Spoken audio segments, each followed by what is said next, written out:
Bienvenidos a la lectura orante con las Sagradas Escrituras. Último día del mes de octubre, 31 de octubre. Terminamos un mes, el de Rosario, de las misiones.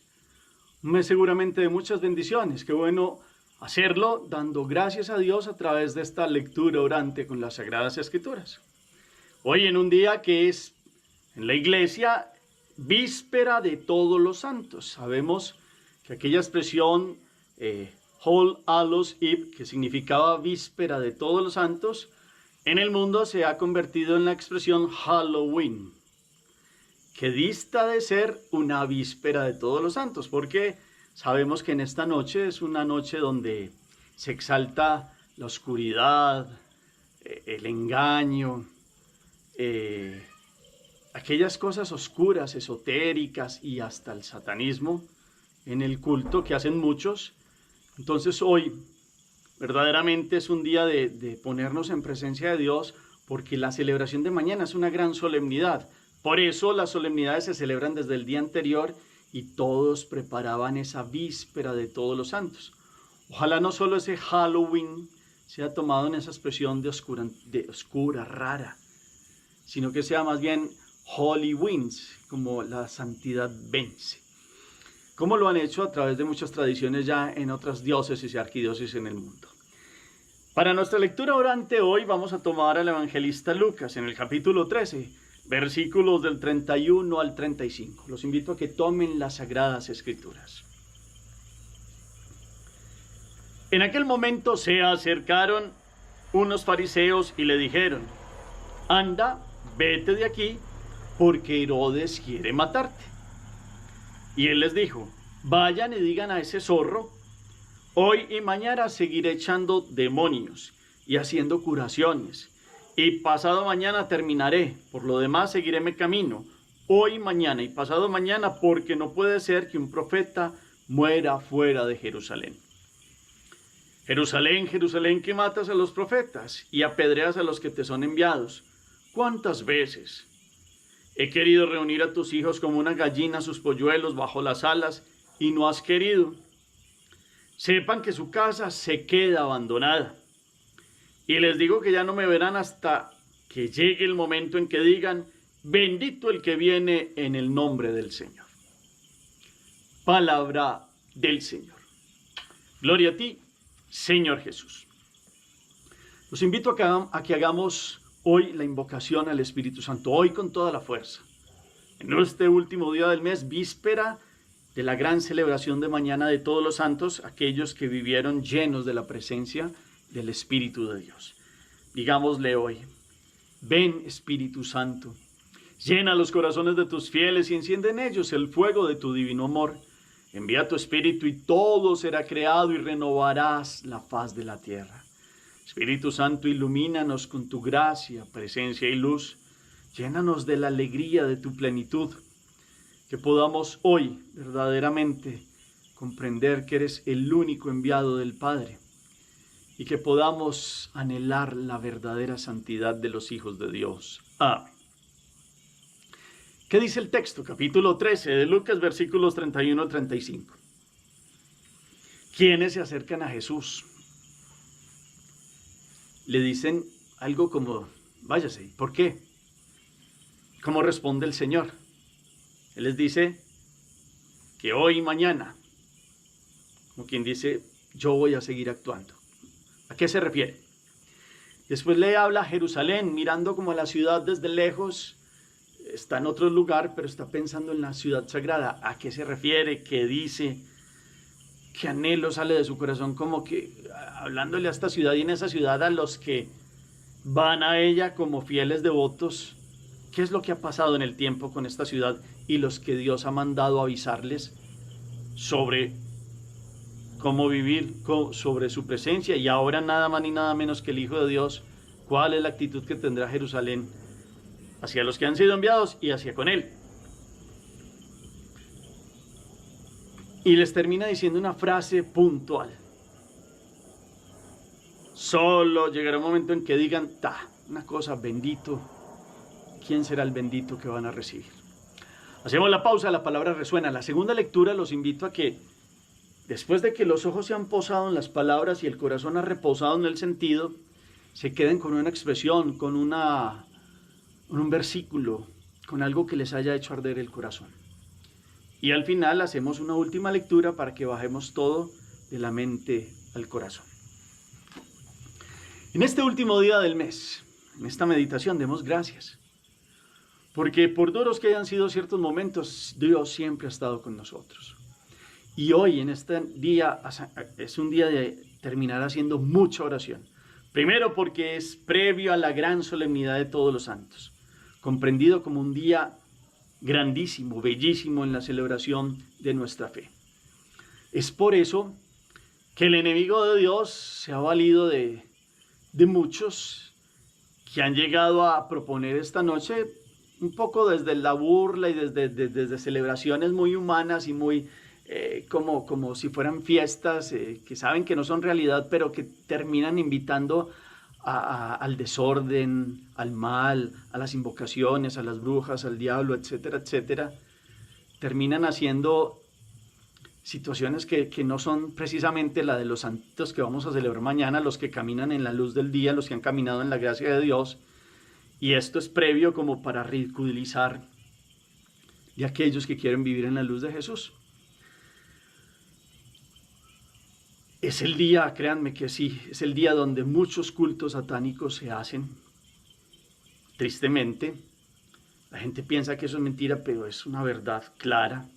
Hasta algunos en la historia han dicho que precisamente este día, previo a ese gran día de los santos revestidos de Dios, es el día de gran oscuridad, donde se propone la oscuridad, donde se invoca al enemigo jugando y enseñando pues a través del cine y un montón de cosas, pues un montón de tendencias que en últimas no son las de los hijos de Dios.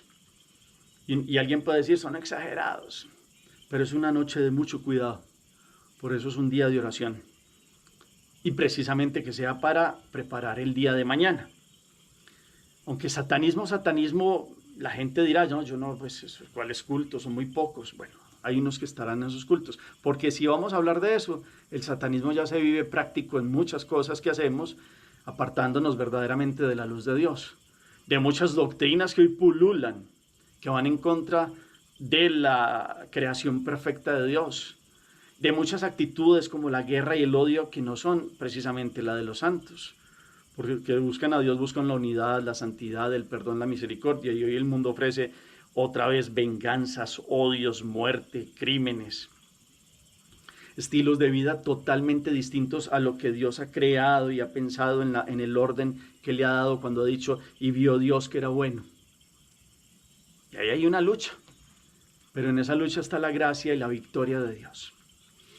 En ese contexto, entonces, después de esta introducción, Jesús va a una ciudad y unos fariseos, así como por hacerle mal ambiente, le dice como váyase de aquí porque Herodes quiere matarlo, como quien dice asústese y váyase. ¿Quién sabe cuál era la otra intención de ellos? A ver cómo reaccionaba Jesús, a ver que esto es como por molestarlo. Y Jesús da una claridad. Herodes Antipas tenía el dominio de la Galilea y de la Perea, que es el sector oriental después del río Jordán. En la Judea estaba dominando directamente Roma, con Poncio Pilato, que vivía en Cesarea Marítima y se movía también a Jerusalén, Cesarea Marítima, que era la ciudad ahí costera. Entonces, dependiendo de donde haya sido esto, le están metiéndole miedo, porque como quien dice, Herodes puede matarlo, cuidado. De hecho, ya había matado a Juan el Bautista. Pero Jesús no tiene miedo a nada, ni a nadie. Pues Él es Dios. Y no solo porque es Dios, sino porque por el interior de Él está la verdad y viene precisamente a la vida. Nadie me quita la vida, yo la doy. Nos ha dicho en Juan 10. Pues no se deja apaciguar o más bien como asustar de personajes que quieren entrar y como decirle, cuidado, lo van a matar. Y entonces deja claro algo. Anda y vete de aquí porque Herodes quieren matarte, le dicen. Y él les dijo, vayan y digan a ese zorro, hoy mañana seguiré echando demonios y haciendo curaciones y pasado mañana terminaré. Por lo demás seguiré mi camino hoy y mañana y pasado mañana porque no puede ser que un profeta muera fuera de Jerusalén. sabe para dónde va. Lucas nos lo ha dicho, subiendo Jesús a Jerusalén, visitando ciudades, sabe que va para Jerusalén y allí va a dar la vida. Allá va a terminar, humanamente hablando, el sacrificio para rescatar a la humanidad. Entonces él lo tiene claro y es contundente. No tiene miedo a estos que quieren generarle un miedo con un hombre que Jesús llama zorro. Y que lo hemos hablado cuando aparece en las distintas narraciones Herodes Antipas, que era un hombre como un pelele, porque ni siquiera era todo el poderoso, porque Roma le permitía gobernar en esa región.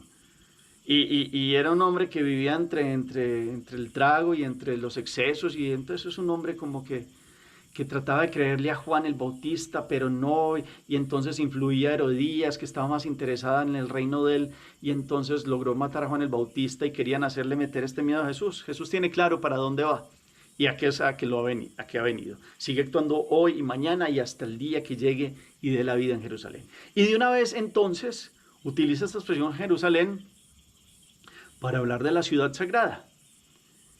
Y mira, seguramente desde donde está en alguna población mirando hacia la ciudad de Jerusalén, y la llama la Jerusalén que mata a los profetas y apedrea a los que le han sido enviados. ¿Cuántas veces he querido reunir a tus hijos como una gallina sus polluelos bajo sus alas, y no has querido? El dolor de un Dios, de una ciudad que era la sagrada en Israel, porque allá todos peregrinaban mínimo para la Pascua, Pesaj, para el Shavuot o la fiesta de las semanas, que para nosotros es Pentecostés, y para tabernáculos, que es lo que acaban de celebrar los hebreos en estos días, que es una fiesta de alegría, porque es la fiesta también de la cosecha de octubre, entre septiembre y octubre, y eran donde dormían en carpas, porque el pueblo de Israel había dormido en carpas cuando Dios lo liberó de Egipto, etcétera, etcétera, y eso tiene unas celebraciones festivas. Esa ciudad, la sagrada, porque allá en esa época sí estaba el templo, actualmente no. Y era el lugar santísimo y sagrado donde todos venían, hasta los de la diáspora, es decir, los que estaban por fuera, todos hacían lo posible por venir a las grandes celebraciones y peregrinaban. Pero cuando Dios les había mandado profetas en el Antiguo Testamento, los habían apedreado, se habían burlado de ellos, y entonces solos con mirar a un Jeremías que le tocó sufrir, y a otros profetas que los apedrearon, a un Ezequiel que desde Babilonia, cuando estaban en el destierro, hablaba de la ciudad sagrada y de cómo habían vivido esa culpa de no haber seguido a Dios, y por eso estaban en el destierro. Y Jerusalén, podríamos aquí hablar mucho rato de Jerusalén, ciudad de la paz. Y es la ciudad de la paz, con todos los contextos que estamos viendo ahorita. Es la ciudad de la tensa calma, con esta vivencia de tantos intereses de las tres grandes religiones monoteístas. En aquella época era la ciudad de los israelitas, de los hebreos, como tal. Y tenían su orgullo porque habían logrado reconstruir el templo. Herodes el Grande le reconstruyó el templo que había dañado Nabucodonosor en el 587. Y estaban felices porque era el gran templo. Y acuérdense que hay un pasaje donde le dicen a Jesús, mirando todas esas piedras maravillosas y esa grandeza del templo, y ahí es donde Jesús les había dicho que no quedaría piedra sobre piedra. Pues aquí ya está empezando a decir, sepan que su casa se queda abandonada. Y les digo que no me verán hasta que llegue el momento en que digan, bendito el que viene en el nombre del Señor. ¿Y qué pasa ahorita? Volvieron los hebreos en 1948, hay cristianos, hay musulmanes, hay peregrinaciones de las tres grandes religiones, pero los judíos están ahí en el muro occidental y están así en oración, porque ahí piensan ellos que estaban parte de lo que quedó, por lo menos del gran templo, que aspiran algunos en el judaísmo se llegue a reconstruir el tercer templo. Jesús dijo, quedará su casa abandonada. Cuando Jesús murió, se rasgó el velo del templo, y con ello hay todo un significado. Ha quedado vacía la casa. Ese Sancta Sanctorum, que era un lugar sagrado donde solo entraba el sacerdote una vez al año, y ha quedado abierto. Y llegaron los romanos en el año 70 y acabaron y arrasaron con Jerusalén. Y después vinieron en el 120 y algo, 130 y algo, y terminaron de arrasarla. Y ya no la llamaron Jerusalén, sino que la llamaron Aelia Capitolina. Después ya vino de otras épocas donde vinieron los bizantinos, donde llegaron después los musulmanes en distintos momentos. Ya después llegaron los tiempos de los pueblos palestinos que vivieron ahí y volvieron los israelitas en 1948. Y los israelitas ahí están en ese lugar, al lado del lugar sagrado, anhelando, porque no tienen el tercer templo, no tienen el templo, tienen sus sinagogas. Y ellos esperan que venga el Mesías y restablezca el reino de Israel. Y Jesús estaba diciendo, sepan que su casa queda abandonada. Es el dolor de un Dios que ha querido que fuera la ciudad de la paz y no lo han recibido. Por eso de la Jerusalén celestial que él habla, es la que vendrá al final, que eso ya es una forma espiritual de hablar de la redención y de la visión beatífica, que será de los que han aceptado a Jesús y vivirán en la eternidad con él. No es que sea bella y santa la actual, es bellísima y es bellísimo poder ir a aquel lugar y caminar los lugares de Jesús y ver todos esos lugares santísimos, sagrados, bellísimos. Pero por ahora hay unas mezquitas en la explanada donde verdaderamente estaba el templo, donde todos los judíos eran felices de llegar allá, a Jerusalén, a celebrar sus grandes fiestas, porque ahí estaba el Sancta Sanctorum, el santo de los santos, ahí la presencia de Yahvé, ya no en una tiendita como en el Antiguo Testamento, sino la gloria, la Shekinah, la presencia de Dios. Y aquí Jesús se duele por esta actitud. ¿A qué nos lleva esta palabra? Perdóneme que me haya extendido. Es que Dios no nos tenga que decir a nosotros cuántas veces he querido como reunirte, llamarte, que vengas y seas hijo, ese hijo que está bajo el amparo del Altísimo, bajo la sombra del Omnipotente, que quiere vivir bajo el amparo del Padre, no como hijos pródigos, lejos, que siguen obcecados, diciendo, sí quiero, pero la verdad no lo mostramos y no vivimos como aquellos que quieran vivir delante de Dios. Nos dejamos más bien mover como estos zorros del mundo de hoy, como nuestros Herodes llenos de vidas sin ningún límite, viviendo así como si fuéramos, si no tuviéramos un principio, un fin, un destino a la Jerusalén celestial, a la que todos estamos llamados, a la presencia de Dios. ¿Qué queremos nosotros? Vivir como los santos que vamos a empezar a celebrar desde esta noche, que son hijos que quieren vivir bajo el amparo y la luz del Altísimo, o ser hijos de las tinieblas, que será lo que esta noche se exaltará. Las tinieblas, los diablos, las brujas, las invocaciones, las mentiras, la trampa, lo que se exalta esta noche, eso es lo que queremos. O queremos ser estos hijos de la luz que vienen abajo, este Dios que los quiere proteger para que vivamos en esta Jerusalén celestial que ha empezado ya en los hijos de Dios que quieren habitar, ya no solo en el templo, en la ciudad sagrada, sino en la presencia del Dios de Israel. Eso es lo que queremos. Que Dios no tenga que dolerse y casi que llorar porque somos como esa Jerusalén que ha cerrado las puertas a su Dios verdadero, al que la escogió, al que la destinó como la ciudad que quedaba ahí en el monte Sión, en el monte Moria, donde se iba a dar el sacrificio de Isaac, y Dios detuvo allá a Abraham, y después vino y David y con Arauna y le compró ahí el lugar sagrado, y desde ahí después empezó a construirse toda la explanada y el primer templo de que ya terminó construyendo Salomón, y la ciudad sagrada donde muchos peregrinaron y donde siguen peregrinando ya en las religiones, las monoteístas, pero que ahora están en una situación de guerra. Ahora está en una situación donde nadie puede ir porque están en un miedo, aunque los musulmanes no le van a tirar tan fuerte a Jerusalén, por lo menos ahí en el sector donde está toda la zona sagrada, porque ahí hay árabes y es una ciudad sagrada para los que practican el Islam, porque ellos piensan que Mahoma subió de ahí al cielo, y tirarán más fácil las ciudades como Tel Aviv o como Haifa en el norte, que ya lo han tratado de hacer, pero esta es una ciudad que vive en tensión, en esa tensión donde la historia es vivísima, donde se ha rechazado el Hijo de Dios y donde el Hijo de Dios murió por fuera de las murallas de la ciudad de la época, y allí se dio la gran redención de la salvación del género humano. Que sepamos hoy aceptar a Jesús y vivir ya en la Jerusalén celestial, como hijos de la luz, no como hijos de las tinieblas, y rechazando todo lo que esta noche se promueve para vivir como lo que viviremos mañana, como hijos de la salvación. Hagamos oración. Bendito sea, Señor, por tu contundencia en este camino claro que te lleva a Jerusalén. Que nosotros hoy podamos alabarte y adorarte y no seamos como aquellos que han cerrado la puerta y nos quedemos con el corazón abandonado.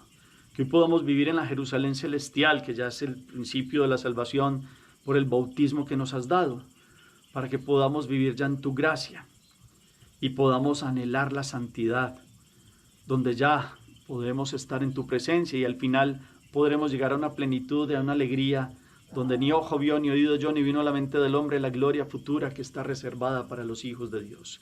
Para los que, como termina diciendo el texto de hoy, dirán: bendito el que viene en el nombre del Señor. Amén. Gracias por el eco que colocan al final del chat. Cuéntenos ahí qué les ha parecido este compartir, que han sentido que Dios les ha dado emoción en el corazón. Compártanos. El Señor esté con ustedes y la bendición de Dios Todopoderoso, Padre, Hijo y Espíritu Santo descienda sobre ustedes y los acompañe siempre. Podemos seguir en paz. Demos gracias a Dios. Feliz día para todos.